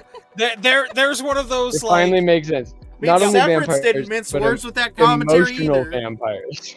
Yeah, No. Severance didn't mince words with its anti-corporate commentary. So Yeah. No, I don't know. I love it when a genre gets this venerable that we can have this level of humor attached to it. Where there is enough deep lore to be able to have some humor with it as opposed to at its expense. Because there is a difference, right? This is something that you could totally see, like, were vampires real, you could totally see a group of them sitting down on a couch and laughing at this series because it's so ridiculous. And they'd be like, oh my god, that's Ralph. I remember him from the 1600s. He was totally like this, right? Like, that's, you could see something in that kind of a scenario happening with a show like this. And that's what makes it good. Like, if the same goes with the Orville. If, we were sitting there with a guy from like the 24th century, he would sit there watching this and being like, yeah, that happened on my ship too, kind of thing. Like, that's good comedy. Yeah, just when watch we can it laugh with them. Watch Star Trek with a sailor. Right. I mean, that's the one downside to watching military movies with military people is we're such buzzkills when it comes to certain. Like I remember watching Battleship. I know. I remember watching Battleship while on watch with someone one night, and the scene where they take the boat and they board the alien vessel. It's like, the person I'm watching that with, she was like, yeah, so that's an act of war. And I'm like, yeah, I know, because the Navy's not allowed to put discriminately on. So, but it's stuff like that, watching war movies with actual vets can either go one of two ways. That's why the comedies tend to stick better, because it's like, oh yeah, we're making fun of it. Whereas the real stuff is like, if you get one thing misaligned, depending on who you're watching it with, it's the experience is going to be ruined. That's why Battleship sucks, is because they do everything wrong. Oh, dude. I'm sorry. As cool as that scene is with the Navy vets powering up the USS Missouri, as badass as that would be, it's not going to happen. Those engines are seized. I've looked at them. I've been on the Missouri, and it's not. Aren't half the cannons demilled too? Like, yeah, that's the other thing. This was like, Michael Bay should have just stuck with Transformers, and that's what it should have been. It should have just been a Transformers. No, he should. No. He should stay. No, Michael Bay should keep taking these challenges. Michael Bay needs to stay at least 100 yards away from the Transformers. Okay. How about this, that one's Corion? mine. We need a restraining order here. Let's see if I can do this right. Just watch. Here we go. Yeah. All right, Yeah, guns yeah. to your head, right? Finger gun, because I'm not that cool. All right. Yeah. All right, here we go. It's to your head, and I'm gonna Yeah. keep trying to be creative with it. It's a little harder to maneuver than you realize. Gun to your head. Okay. Yeah. Michael Bay keeps doing Transformers, or Kurtzman keeps J.J. Star Abrams. Trek. Oh God. All right, you have time. You can get back to me on that later. That's brutal. No. You know what? I'm gonna say this. Let Kurtzman still stay with Star Trek. Dude, if you guys why could does see, everybody hate Transformers? no, if you guys There's could no see, through No, line we hate 'cause they Michael Bay doing rewriting. Transformers. no, and I'll tell you exactly why, John. It's real simple. It's not even hard to understand. Literally, the movies, every one of the Transformers movies has the exact same problem. They're not about the Transformers, they're about the humans. No, That's the about problem. the I thought the cars. first one was about. They're both, the but I greatest could car see that. commercials I've ever seen. Yeah. Okay. I So love them. okay. So why not watch Gone in 60 Seconds then instead? Oh, because there's Right? too Like, much Nicolas Because it Cage. does not have as many explosions with great sexy cars. Also, I the just Mustang rewatched doesn't the last transform. night again. Last night, and I was like, no, I love that. Like, I do get it as far as like good story goes. There is none. There's no through line. There's no central plot line. Every single time they're like, all right, you finally confessed all the information about the Autobots. And then they're like, in the next episode, guess what? 200 more years of history. In the next, you know? No. But at the real same time, problem like, is they're always about the humans to that are me- following around the bots instead of the bots. Right, because Transformers has always been a TV show.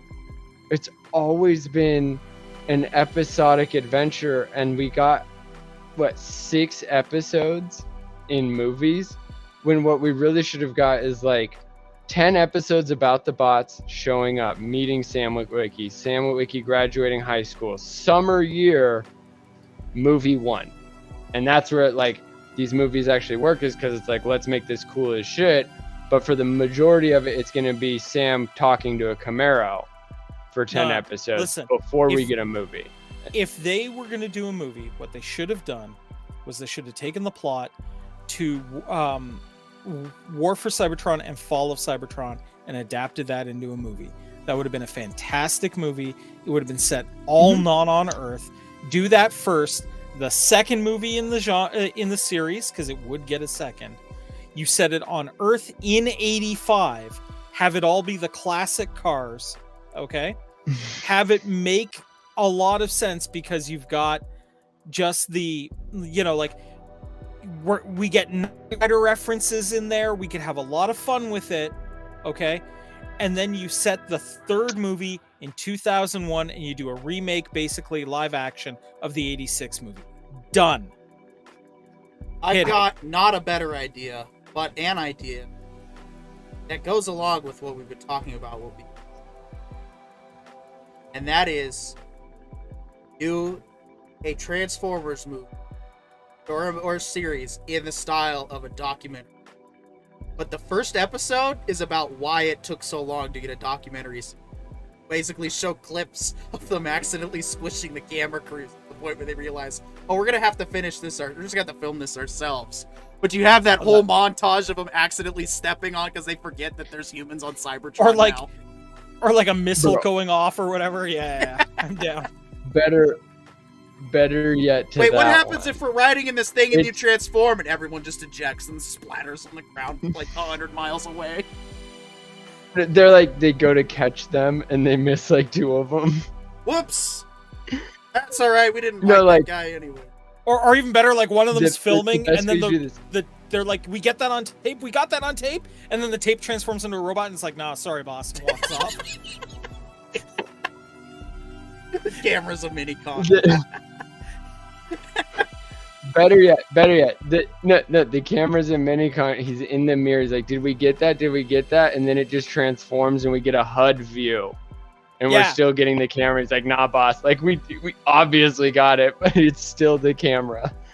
And then Yeah, it just like, for the rest of the show, the camera never transforms again, but we always know that's why the camera's a Camera's a transformer. Yeah, To well, protect the see? camera. See, that's kind of genius stuff But that possibly make a lot of money. Even better, the only people in the documentary are the humans, and the Autobots commissioned it as a like Like a PR thing. a recruiting device to the neutral and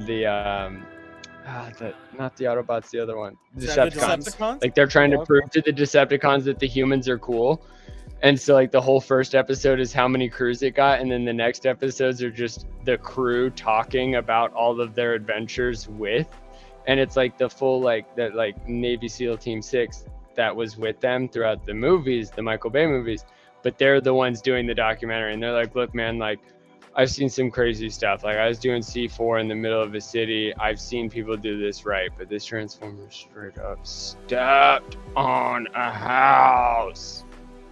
What?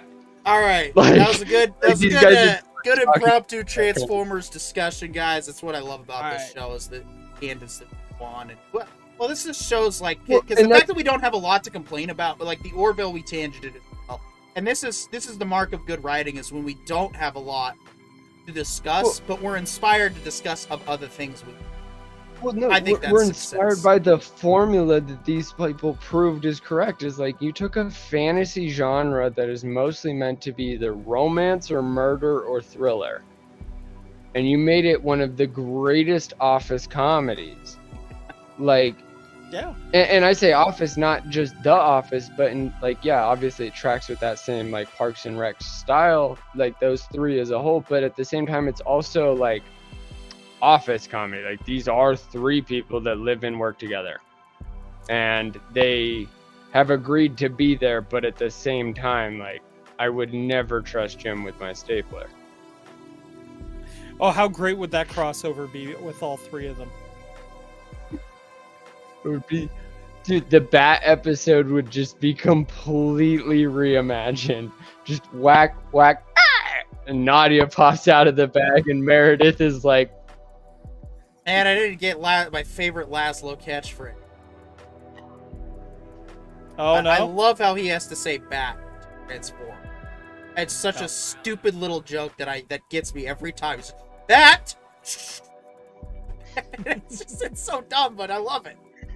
but it makes so much sense for Laszlo because And his he's the mind only is one. in like 1,000 places at once, so he has to say bat so he can think about a bat. He's the only one that does it. And then, he said human form one time, which I was like, okay, that's weird. But yeah, every time he tries to fly bat, it's just funny. I find it funny. All right. So with that, I think we've concluded what we do in the shadows. I'm really enjoying this season again, and look forward to the continued discussion. Question for the next episodes and the future episodes, including tonight's episode: is it Baby Colin, or is it somebody else?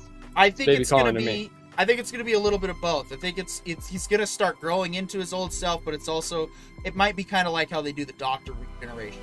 Doctor's a person now, but they still have the memories of the last iteration. But we'll see. No, it's Colin's face. It is. It's already I know. Colin's face. I know it's Colin's face. No, I'm just saying his but character might be he's a different. specific vampire type. Do you think he's going to be a new vampire type? Like, they say there's the 3 or 4. There's like Nadia's I can't remember. She's not the sexual vampire. She's a different kind of vampire. I could Whereas, see him having to be a different energy vampire, in that he can't drain off of people being upset. He has to make them like laugh or something, or be aroused. What if he's in directions, really. evolution? What if he's a millennial vampire type? Like, he gets off on pissing people off with TikTok. Like, that's the thing that gets his energy drain, is pissing off boomers and stuff like that. Because Okay, somebody needs to can you hire imagine Matt him for still this being series, bald and still doing that stuff? That would be Oh. so fantastic. That is Like, so perfect. not change. He doesn't change his outfits. He doesn't change his commentary, but he only talks about millennial hype stuff. He's like, man, I don't know if you guys have been paying attention to modern politics, but like, Senator such and such has just been, and you just see these boomers just draining, and you just keep seeing him going to different like rallies for each political party, and he actually like talks about their hatreds, but he talks about it in such a way that like only a millennial could piss off a boomer. Or when he goes back to work, it's like, yeah, I'm gonna need about 6 months of mental health days twice a year. You want me to work how many hours a week? Sorry, I can only do like 12. No, No. When he goes even back to the better, local he goes back to council- work. He's just dancing his way into the office, and everybody's like, "Them, you need to cut it out. Could they cut it out, please?" Oh, And no, he's no. just like, "I chose," and he just goes off on the whole pronoun attention thing. whore. But he's like, he's intentional about each one, and he actually acts different with each one, so it pisses everybody off. Actually, when and they discover this by like, the local council woman, the fourth vampire kind of the group. like Yes. he just Oh, like that she's, like, okay getting more of a boomers. role. Yeah, he just like okay boomers her, and that's when they realize that he's got like that's the energy drain. Dude, yeah, it's like I feel like it's very much that, like, because like the last one was Office Space, like he was the guy that just drained everybody every time they talk to him, even the point where he gets fired and he still keeps his job because nobody actually wants to tell him he's fired. And now he's like like he has to evolve. So he's like Gen Y, and so like he's doing all these TikTok videos. But in that same, like, I want him to still be the same actor because I think it would be so funny. Oh, he's got. If he could pull it. He could totally, like, I could see him going through an emo phase. Yeah, the actor could do it, but I just think it would be so much funnier if he didn't like fake it. Oh no, like he still maintained that persona and said all the words, but still was like, and that's why after seeing his TikTok video. Well, his range really came out in the episode that I referenced, gaining all that power by ascending the corporate ladder. That's what because you notice he changed his attitude. So I think he could definitely, if that's the direction they go. I hope you're right, because that's hilarious. My all-time favorite Colin Robinson scene is still when the council decides to like burn the other three for killing Nosferatu. And they're like, Colin, help us out. And he's like, what the fuck can I do? And that's just right. All he says. Out of nowhere. That was such a great line and time to use that. All right. Well, if there's nothing further, we're going to go ahead and turn things back to Brandon to recap the old. Update on the old man foreshadowing is abundant through flashbacks, nightmares, and hallucinations. Another episode where traveling is in the forefront. This time, we do get some boat action, though. Dan tries giving Zoe some tips and advice to help get in the headspace for a role. And as usual, she is able to pinpoint out the flaws in that thinking, only to realize Dan is aware.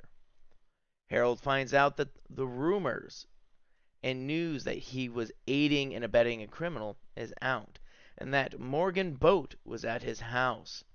While on the phone, Boat offers a plan to get Henry out, but at the expense of Abigail.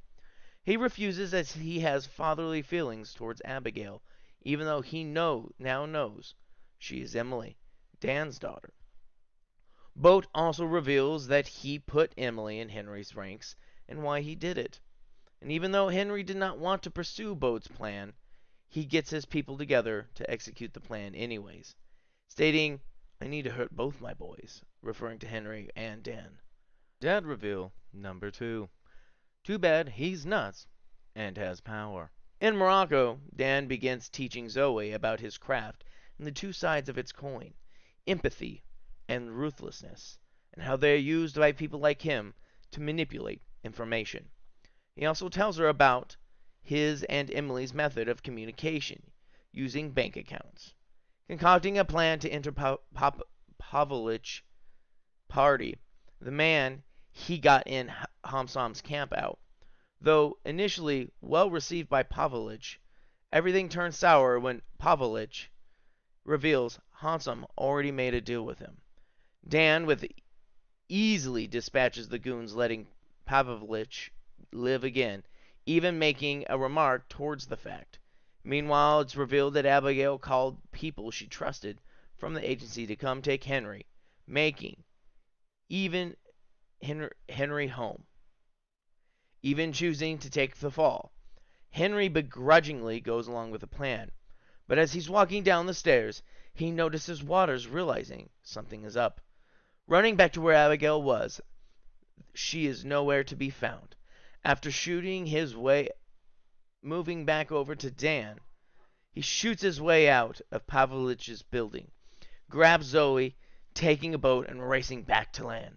But as they pull into the dock, boats, cars, and even helicopters show up.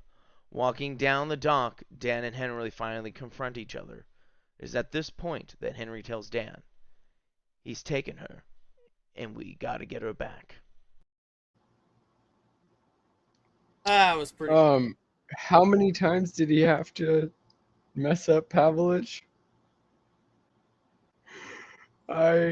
was having Dude, that's such not an easy one to a say, though. laugh at that. No, it's No, not. but he And- got it right, and the one time he got it perfect, he was like, Pavlich.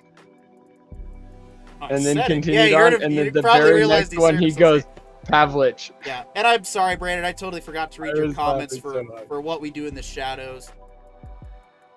Here, I'll read them out real quick. Real fast as I can. What we do... Wait, he went TON. And what we do in the shadows, I watched all 3 seasons to get caught up. I enjoyed the show and episodes quite a lot. They did a good job touching on old threats and giving new... Okay, so straightforward. But, yeah, no, and thanks for taking the time to watch the show again. That's awesome. Thankfully, what we do in the shadows is one of those shows that if you do watch it starting in the middle of a season, thankfully with it being a comedy, you're not going to be super lost, but then I envy you because you get to catch up on all of the clarity up until... So, thank you, Brandon, once again, for recapping. Yes, Jeff Bridges actually doesn't play the old... Oh, as we learned in this episode, he actually plays the red herring.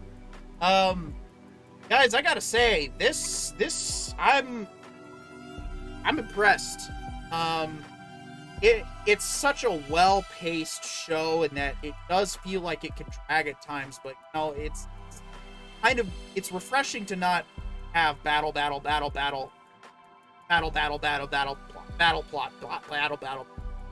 and then, or you could do the correct style of writing, which is kind of throw some cool visuals, hope the plot shows. No, What if he's not a red herring? no, I mean he's the red What if herring he for the is... old man. No, what if he's not the replacement? Well, okay, he might. No, what if he's the replacement? Like, it's a giver situation because the 2 black gentlemen that are working with the current old man are obviously a representation of him and Henry when they were that young. So the old man obviously is an old man. He's going to need a replacement. So what if this is a story about, unlike The Giver, where one person is chosen via birthmark, instead 2 greats are pitted against each other / teamed up together to make one old man, right? Like, you know, having a didact doesn't necessarily mean that the system's going to be broken. If anything, the world's gotten bigger. There's obviously equal distribution of responsibility for the total world. But also, why not, put these guys together to work together, but one of them is going to come out to replace the old man. So what if it's not only a red herring, but also the hero's journey, if we will, the old man's transition? Because I'm really getting vibes that this old man knew a lot of this was about to happen. He was more prepared than he's letting on. Yeah, absolutely. Well, I get it. I get the impression that, the dude and John Lithgow's character there are now currently, after the latest development of the girl being taken, they are now the grumpy old men. And I'm hoping that their relationship when they're working together is very similar to that. I do not doubt that John Lithgow is going to maintain his superiority, and I love bringing up Third Rock from the Sun because it's still one of my favorite comedies, and it's a sci-fi comedy, and that's just why it's just so great to me. But I really feel like he's gonna have a lot of problems with Jeff Bridges similar to that. He's gonna complain a lot about different things, but it's gonna be very much along the lines of like, I know you're a griller, so like I'm not doubting. Oh, cut out there. I think we're losing. Yeah. Oh well, until John comes back, or at least. Oh no! Oh, I think he's back. No. John, say something. Prove your. There you go. I think I'm here. Now you are. Pretty sure I'm real. Yeah, I just cut out on the last part. I already forgot it too. It's okay. the entire. I'm looking forward to the next week's episode. I'm also looking forward to our episode after that. Hear the book and the show, and yeah, I'm really interested to see I'm really interested to see if the story is still the same or if I'm interested to see how the two stories compare, because the TV show has done a very good job of pacing, and it's done a very good job of keeping me interested, and all the way up until this point now where it's like, okay, the stakes are on, and now two people that were kind of acting as adversaries have to come back and work together, but we still don't have clarification, still don't have motivation as to why any of this is even happening. And it's like, that's what's awesome, is I can't wait till we get to the last episode to see, okay, is this a one book thing, or are we gonna get seasons out of this? But yeah, we'll see. Honestly, I hope it is a one book thing. I feel like there's so much more that this just opens up. Like, the reason why I bring up that whole idea of them being potentially replacing the old man is because, like, those two black dudes that were working for the old man look like two guys I actually want to see a new journey with. Like, one of my biggest hangups with this whole show has just been that, like, it's about Afghanistan again. And, like, as America wrapped up, as America got done with it, and as I learned about it from actually dealing with people that were there and stuff like that, I kind of, like, I've lost any sense of, like, none of these stories surprise me, and that's disappointing. So these two gentlemen now who are set in what appears to be a 22 America and go, I really want to see where they can go, and that's why I want it to be a one book story, is that we just opened up two new Henry and Bridges by using Henry and Bridges to prove that these men do become men, like worthy, honorable people of listening to and following their story. So now let's see how they get there. And I feel like these two guys really are open for it, you know? Yeah, and I think the last episode is probably going to have a bit more of, we're going to see if they do this right. What we're probably going to see is him escaping with his life at the same time that they're hunting the issue. And I think that's probably how it's going to play out. Is it's going to show the actual event of them leaving, and then it's going to bring that back full circle with them now having. I don't know. And that's what I like, is everything about this show has been, there's been a lot of different surprises and twists. Oh, it's been a great ride. I would recommend this hands down, 7 out of 7. Well, I'd give it a 6 out of 7 overall. But it's I give it a 7 out of 7 overall right now, because we're not only still enjoying it, although we haven't said anything bad about it. Exactly. Like, we can't actually complain. Even when it got slow, even when Brandon came back at us like, no, this is nothing like John Wick. And you and I were like, no, this is John Wick, but slower. And it is. It still is. Except it really slowed down. Like, it was John Wick in the first, like, half hour, and then the brakes got hit hard, and we're okay with that. Well, yeah, because as Corian said last week, it's more of a mental chess game. But then more entertaining. Executed. What, did you guys get the taste? There was the lick. It was like, we're right back to it. We're right back to the violence. When Jeff Bridges yanks the dude's tie down, breaks his face, grabs his gun, bang, bang. We know for sure Jeff is back. And we only got 2 seconds of that lick. Right, and then we kind of have to hear the rest of it as it goes. That was funny when he said, when something weird's happening, get ready to leave. Oh, how will I know? You'll know. And there it was. It was, we gotta move over here, everybody. It's just a situation, no big deal. Yep. And dude, not to mention, he goes 2. Yeah. That's twice I've saved you, and you tried to sell me out, you little punk. Like, I want to get more vulgar, because it was the tone in that this was 2. He's like, my honor is the only reason you're alive, and it's because I don't know if I have any, so I'm gonna save whatever's left for the next guy. But that's twice I've saved your life when you don't deserve it. Well, and he's also, And this guy's like, he's also realizing that he can also potentially flip his favor back into it. If he kills him, that's a bridge. And even what he though did is he's got guaranteed next time he calls him, this guy knows, A, he's still got it, and B, he absolutely owes him.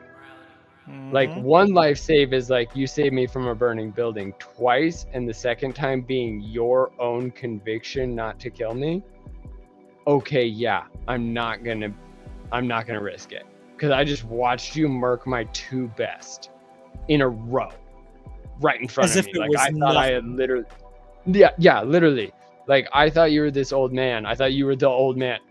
Nope, no, you're just a guy with a gray beard. I don't know how old probably you are. had a plan I don't to know take what out. you're capable of. Probably had a plan to take out his goons the second he walked in the room. He's like, "Hi," and then guy up there, okay, and then they sat down, had their chat, No, and then things went sour, and he's like, that's the best part. "Well, guess you got me." Just kidding. No, he explained it. That's my favorite part about this show, is it explains true spycraft in its most physical sense, because he didn't have a plan when he walked in. He knew that he needed one, and he was going to formulate it until the right things happened in his favor, and one of them was an idiot walking over with a dangly tie. Yeah, and that's what I'm saying. He didn't know the tie, room. but he didn't read the room at the beginning. He was reading the room the whole time he was talking. At some point, Yeah, but he whole read time the room. until I would what I also mean is he argue, never guys, stopped reading.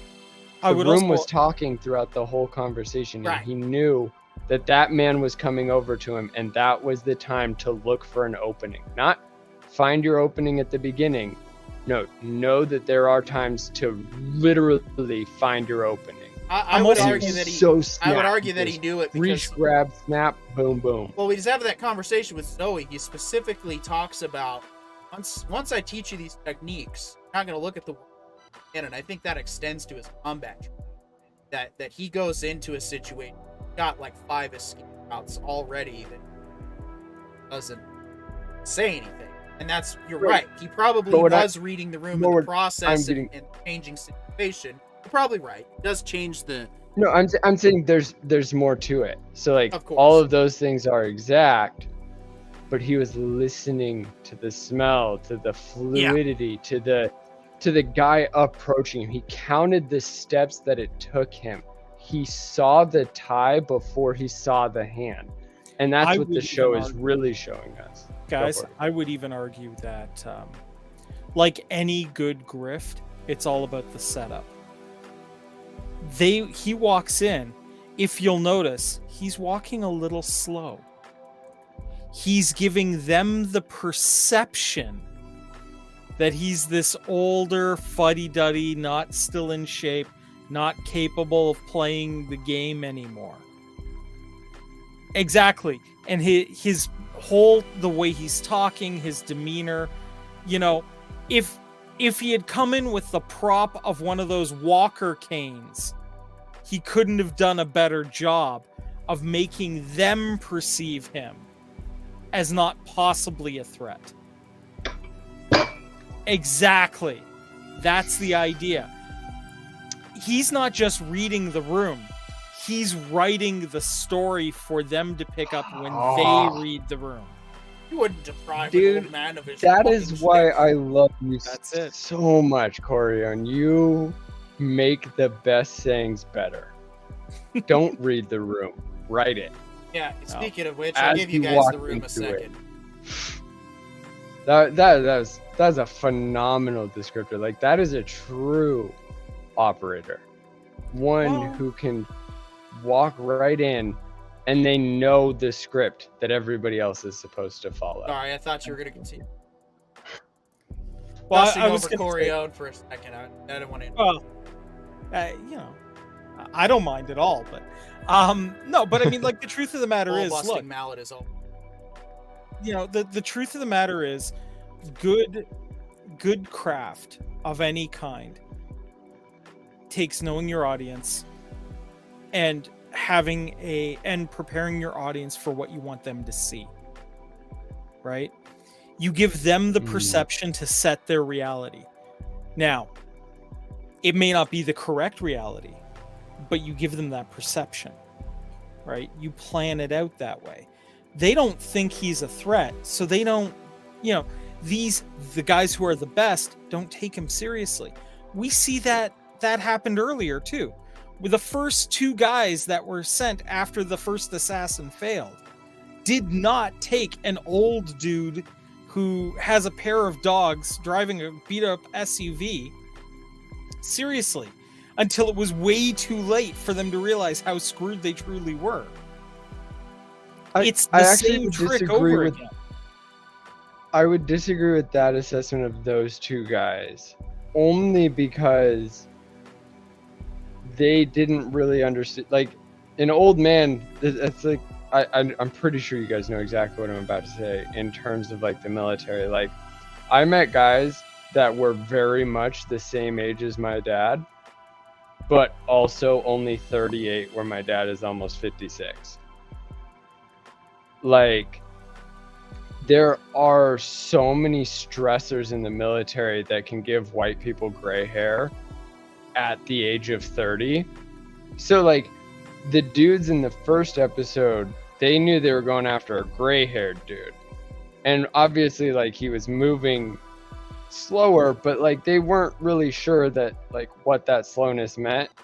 Whereas, like, this character that we saw in this episode and his bodyguards, they were much more like, no, he's an old white dude. We can beat him up. But those first 2 guys really did feel like good operators. They just did not know that they needed 5, not 2. Like, frankly, that's 5 what I I mean think is an underestimation, but 5 mostly because the 5th one's Overwatch, and he's the one with the sniper, and he's gonna shoot him from the hill. Yeah. So, looking forward to next week's episode, but since we are learning, applying new formulas, I did skip a step before onto our next segment, and that is, of course, a quick word from our sponsor, ccsutlery. ccsutlery provides Civil War reenactment supplies and everything that you could possibly need, ranging from Confederate uniforms to Union uniforms. However, don't sell flags, because back in the day, for proper reenactment, you would want to do a hand-stitched flag. So, flags, we did have someone come in and ask, that's why I'm frying it up. Now, you might be wondering, why would such a place sponsor a show like this? Well, we're also the primary provider for a lot of movie studios that do Civil War themed, Civil War era shows and movies, some of which we will discuss on this show when they come out. Some stuff you've already seen that's out there. So yes, please check them out, ccsutlery.com. With that, we are actually going to end on a surprise note, as some news has just come in. Orion, why don't you go ahead and what it is? Yeah. So I have a contact inside the production for Dune 2. What I'm going to say is the information that I am providing, of course, is purely rumor that I have gotten from a friend. It must be taken with a grain of salt. So get the salt shakers. That's it. So with that obligatory, warning out of the way, filming has begun on Dune Part 2. They were currently filming. However, due to the heat wave in Europe, it's gotten so bad that they actually had to stop filming because some of the props actually started to melt in the heat. Ooh. That's right. Some of the Dune props could not take the desert heat that is Dune. So particularly because they do have some different actors who are coming more on. Bad writing. Not paying attention to desert temperatures. You can't even get your props right, dumbass. Hey, now be nice. This to isn't the... a human desert. Yeah, Not this is even just another Earth. planet This isn't desert. even. This isn't Even even close to freaking. Mars. Great, I can't remember the name of the planet now. I'm having trouble with remembering my trivia. Arrakis. is what you're Arrakis, looking that's right. I for. was thinking Arachnus, and I'm like, it's Caracas something. No, Arrakis. Yeah, your props. This isn't even. This is Earth desert. Your fake prop can't even stand that. It'd probably melt before it even hit the ground in Arrakis. Yeah, so some of the main people that they've brought in, some of the new people that they're bringing forward, were not able to handle filming in the level of heat that has been plaguing some of the filming locations that they've been going through. I won't say specifically whether my guy was attached to the Budapest film, the Abu Dhabi, the Jordan, or the Italy film crews, but I will say that the heat was so intense that they actually had to shut down filming very shortly after they begun. So hopefully when the heat wave breaks, they'll be able to get back into filming. But I suspect, based on that information, we are going to see a slight delay in Dune 2's release. Well, let's hope that. Yeah, it Props does to you seem guys. No, particular. props to them if they had to take a break. Own it. We want more of that quality Dune you've already delivered. Like, take whatever the Earth is making you take, and honestly, like, take a real break. Talk it, like, experience it like the universe is telling you to sit down. Double check over your work. Or, and I'm just going to put it out there, get the still suits to actually work. Just saying. Yeah, or Well, yeah, you obviously, could always like, let's get those functioning quick. Yeah, These heat waves are not gonna stop. You could also just retreat to the green screen studios where you get your you can make your worlds look like whatever you need. Of course, that's not to say don't do look, but I'm curious as to why, if they're filming in the desert, why they're gonna do it instead of make more sense to wait till it's colder, or at least fall, springtime. Realism. Or they're filming in a southern equipment. I can't give specifics without giving away my contact. That you just explained. Just give us his name, his address, or excuse me, their name, their address. Right. Actually, give me their credit card number. That equals their band name. But what I will say is some of the locations that they're filming in, the reason why they are choosing to film there is not just because Villeneuve is hardened against virtual filming, but because some of the architecture in those environments is going to play heavily into the plot of the second half of Dune. Okay. Well, and that's awesome that they're using it. Yeah, that they're using. I mean, love it. It would be like filming. Respect. It'd be like filming Tatooine in a sound studio. Just you can't not do Tatooine. You have to go Tatooine, desert, and yeah, it's I totally understand. And obviously they had a plan, and that's just it though. Here's the lesson, as in with all things in life, don't ever plan your life around weather. It's not gonna cooperate. Plastic melts in high temperatures over like 125 degrees. Most of us have had action figures that we took out to the sun, and then we accidentally left them out there, and then we had a lot of paste when we went back to find them. Yeah, 125 such degrees. as shield generators that melt under high heat. There you go. So, like, let's get back to metal. That's expensive. Let's make some things you can't actually touch, dude.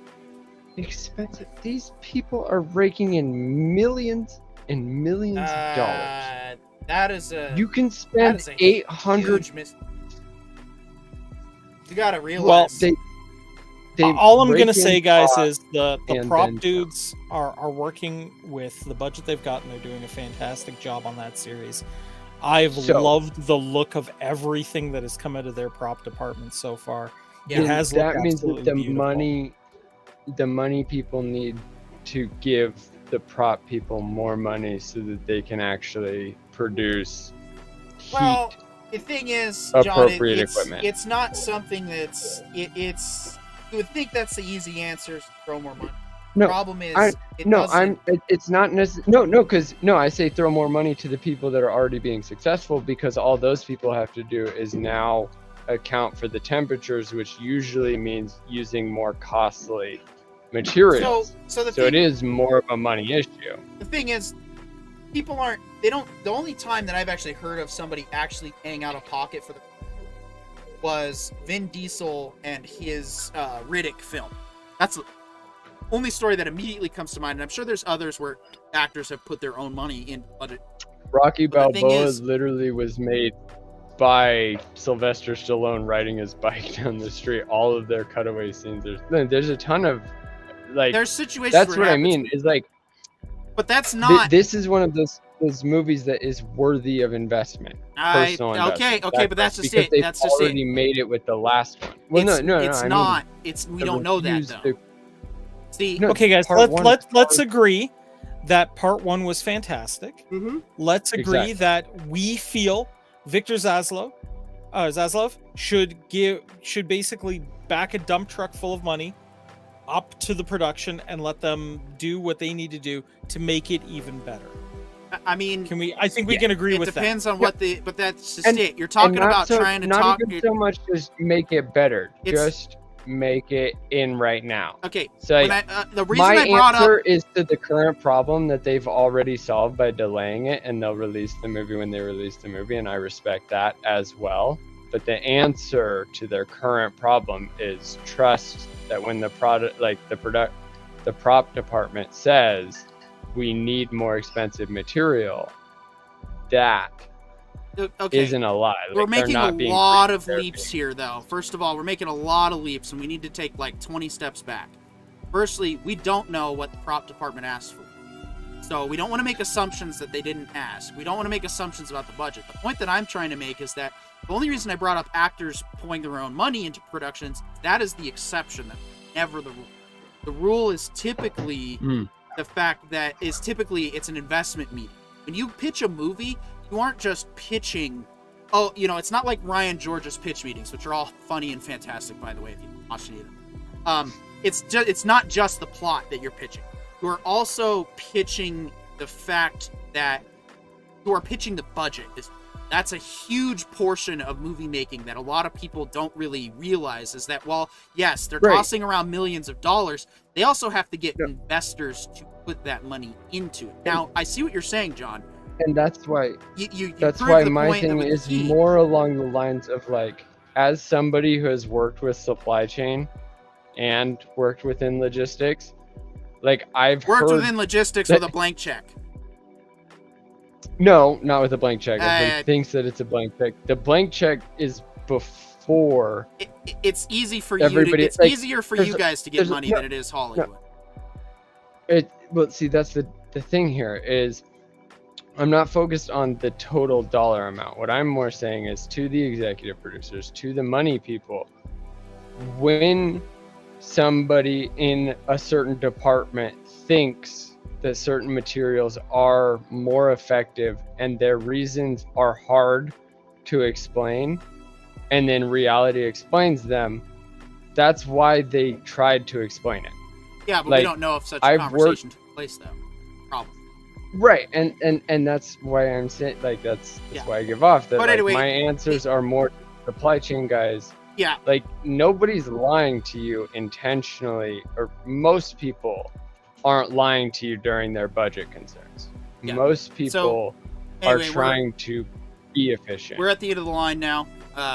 Here now, down to the last 5 minutes. We do this Thursday, this week on Corio's personal channel. We will be joining him live for the first broadcast of Transmissions from the Rogue Council. If you like that paranormal, sci-fi, crazy discussion stuff that you get on Coast to Coast AM, please join us there. We will be hosting a 15-minute highlight reel after each episode on this channel for that. But if you want to join the live discussion, please come check us out there. John, what do you have? Oh, I was going to say, Corian, do you want to pitch the rules? Yeah, so the rules on the Rogue Council is, other than the recap, there will be no recording of the episode. So you either watch it live, watch the recap, or miss out.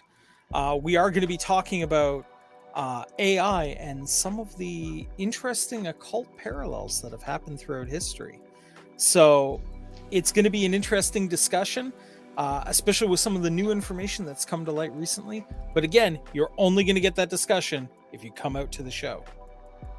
How do they get it to stay available? Well, if everybody's really good and the show takes off, and I wind up getting to the point where I can have a membership, I'm seriously considering at some point dumping them all to like a Patreon style system. But they are going to be free for the first time everybody watches. That way, everybody gets an opportunity. It's just for people who want to support the council, support us as creators, that they be able to go back and watch full episodes later. But as it stands right now, you come out to my channel, follow the links that we provide everywhere. I will provide a link to my channel into the chat right now. And, come out there, come see us, because that's the only way you're going to get a transmission from the Rogue Council. Yep, and I'd like a special thanks again to Brandon Devilcry3. Thank you so much for those intros. I look forward to continuing to work with that type of stuff and get it better integrated. Find him on Twitch. You can find him on Twitch. I don't know exactly what he's doing right now with his current schedule, so we'll get back to you on it. Obviously, thank you to our listeners who are listening on the podcast. Thank you to anyone watching post-live broadcast. We appreciate all the help. Please give us a like, a subscribe if you love what we do. I know you hear this from every channel, but it's really the only way that we continue to grow. Please also check out Orville Nation and Maria with T and Tully, both great content creators. And gentlemen, is there any quick last couple of second plugs? Obviously, shout out to CC Karaoke. We can't wait to have you back from work. Oh, John, did you throw a link in the chat? Yes. Okay, that's good. For Corione's channel. It's already there. We're not seeing it. Yeah. Oh, weird. I gotta unreview it, I guess. Oh. That being said, I also want to shout out to everybody that listens. Thank you. We love you, and we hope to see you next week. Yep. And I think that covers everything. I think a couple of seconds. It did start like a couple of seconds late. I don't see it in the. All right, though. But yes, please check out Corio's personal channel, and we will be back. Won't be on this channel. Probably try to get a casual filth in this weekend. We didn't last weekend. Take a break for our respective reasons, but we will definitely try to have more game streams, and of course, we're going to continue to try and grow more content for this channel and this show in particular as we. Gentlemen, any last shout outs you want to give to anybody before the credits roll? Just to, Team Spy in Residence, thank you guys for providing me more information. Keep it flowing. And if you wish to join the my illustrious network of Hollywood spies, feel free to reach out to me through Twitter, through email, through Facebook, through all those good things. I will always report on whatever you guys provide. Yep. Thanks for watching. Thanks for listening. My name's Petey York. We'll see you next week. Bye, everybody.